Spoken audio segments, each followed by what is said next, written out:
Salam əziz müəllimlər və şagirdlər, mən Murad müəllim. Bugün yenə sizlərlə yeni 8-ci sinif təhsilində verilmiş bir şəkil üzərindən bəzi məlumatları çatdırmağa çalışacağam sizlərə. Deməli, şəkildə aşağı hissədə qeyd olunubdur. Bitkilərdə təzyiq ilə axın nəzəriyyəsinə görə maddələrin daşınması mexanizmi göstərilibdirsə, burada zaten burada demək olar ki, hər şey bildiyimiz şeylərdir və burada çox da belə qarmaşıq bir durum yoxdur. Sadəcə o alt nöqtələri sizə göstərmək üçün bu video izahı çəkirəm. E, Mövcud, yəni böyüdülmüş hüceyrə olaraq mezofil hüceyrələrini göstərib bizə. Burada biz xloroplastları görürük, həmçinin saxarozanı görürük. Bilirik ki, bu xloroplastlar özləri fotosintez nəticəsində üzüm maddələri hazırlayır. Əgər bu xloroplast bu işi görürsə, bunun hazırlandığı, yəni əmələ gəldiyi yer mənim olacaq mənbəyim. Demək ki, bu hüceyrələr adlanacaq nə? Bu hissəmiz olacaq bizim mənbəyimiz, yəni yarpaq. Və buradakı yaranmış maddələr, saxarozalar keçid edəcək peyk hüceyrələrinə, peyk hüceyrələrindən isə fleoma borularına keçid etmiş olacaqdır. Mən bilirəm ki, həll olan maddə əgər hər hansı bir mühitə keçirsə, burada osmotik təzyiq get-gedə artacaq. Nəyə görə? Çünki həll olan maddə var, həll edici maddə yoxdursa, mütləq ki, o mühit özünə neyniyəcək? Su çəkmək istəyəcək. Əgər bir mühit özünə su çəkmək istəyirsə, demək ki, orada osmotik təzyiq yüksəkdir. Və fleomanın bu hissəsində osmotik təzyiqin yüksək olması səbəbindən ksilema boruları ilə axan su molekullarının fleomaya keçidi baş vermiş olacaqdır. Yəni buna səbəb nə oldu? Burada yaranmış osmotik təzyiq olmuş oldu. Və bu su molekullarının davamlı axa bilməsi üçün, axması üçün daima peyk hüceyrələrindən yenə də fleomaya üzüm maddələrin keçidi baş vermiş olacaq. Yəni bu saxarozaların keçidi baş vermiş olacaq. Nəticə etibarilə çoxlu daxil olmuş su molekullarının da hüceyrə divarına göstərdiyi təzyiq nəticəsində turqor yaranmış olacaqdır.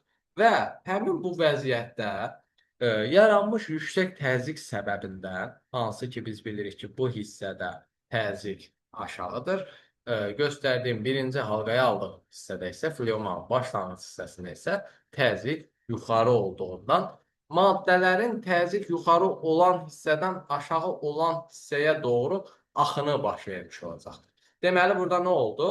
Təzyiqlər fərqi hesabına maddələrin hərəkəti baş vermiş oldu.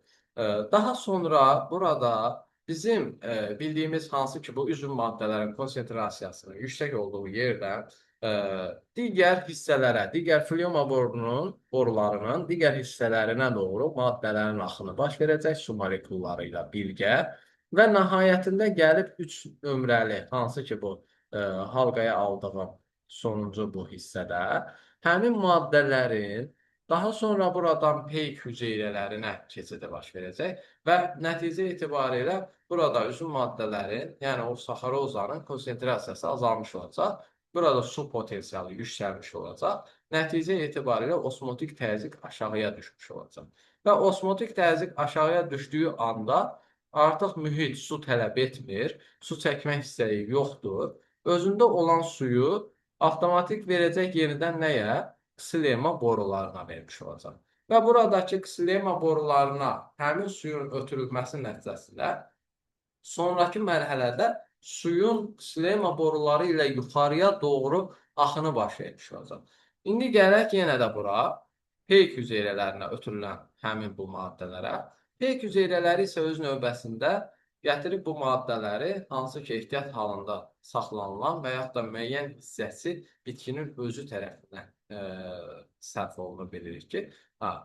Burada ehtiyat halında saxlanılan bu kök hüceyrəsi dediyimiz bu hüceyrələrdə nişasta halında toplanır, ehtiyat halında saxlanılır. Yenə də təkrar edirəm. Amma müəyyən bir hissəsi də yenə də bitki öz tənəffüs prosesi üçün bunu nə edəcək? Sərf edəcəkdir.